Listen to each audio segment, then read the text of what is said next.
El vostre treball de recerca de què va? La tesi principal era demostrar si hi havia cap correlació entre la violència obstètrica i la salut mental de la mare, i ens vam centrar sobretot en la depressió postpart i el trastorn per estrès posttraumàtic. I el vostre? El tema principal era la biomimètica. Es tracta bàsicament de la imitació de la natura aplicada en la vida humana i en aquest cas nosaltres ho vam aplicar a l'arquitectura. La recerca es va basar principalment en la metodologia i després ens vam centrar molt en espècies i animals per veure com funcionaven, com construïen, per després portar-ho al camp de l'arquitectura. I ara, quan parlem d'aquest tipus de violència, concretament de què es tracta?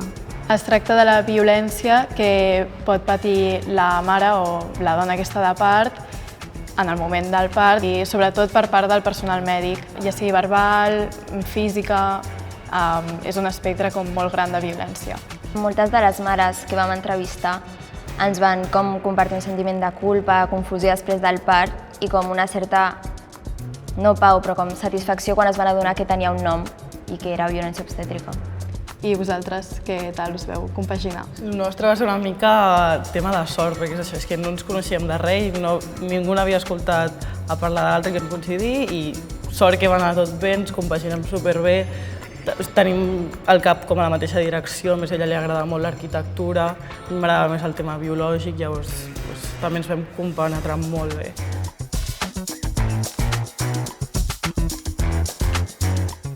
Com recomanaríeu a la gent que es presentés a aquests premis i tinguessin aquesta oportunitat? Jo diria que s'hi llencin perquè és una oportunitat de donar vida al teu treball més enllà de les parets de l'escola, més enllà d'una nota. I és això, una oportunitat per sentir-te escoltat i deixar la teva petita empremta, no?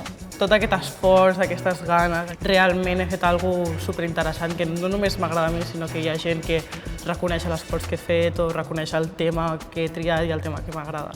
Sentir que a la gent jove se l'escolta i que el tema que has triat i en què t'has esforçat desperta interès. Sobretot també com sentir que una mica l'objectiu l'havíem complert, ni que sigui modestament d'ajudar a visibilitzar la violència obstètrica. I el tema aquest us ha guiat molt a l'hora d'escollir carreres? Jo ja tenia bastant clara la carrera que volia fer, però sí que m'ha interessat molt tot l'àmbit de la ginecologia i l'obstetrícia i és una especialitat que no descarto. Vull treballar a prop de les persones, incidir socialment i, sense dubte, jo crec que intentaré veure com puc aportar en aquest tema, en aquesta dimensió. Gràcies al TR vaig adonar-me que realment és una cosa que m'agrada, que m'agradaria dedicar-m'hi i va ser com sí, tira endavant per aquí i si t'equivoques ja canviaràs. I vosaltres a qui li dedicaríeu? Jo, sobretot, a tota la gent innovadora que es dedica a aquest sector, que està molt callat, gent que té ganes de treure temes al món que no són gaire comuns i també a les nostres famílies. Sobretot a les nostres mares, que al final també van patir violència obstètrica al tenir-nos a nosaltres i a totes les mares que n'hagin patit, les que vam entrevistar realment ens van explicar històries esgarrifants que no t'esperes que passin en una societat moderna i també el nostre tutor, que ens va donar molt de suport.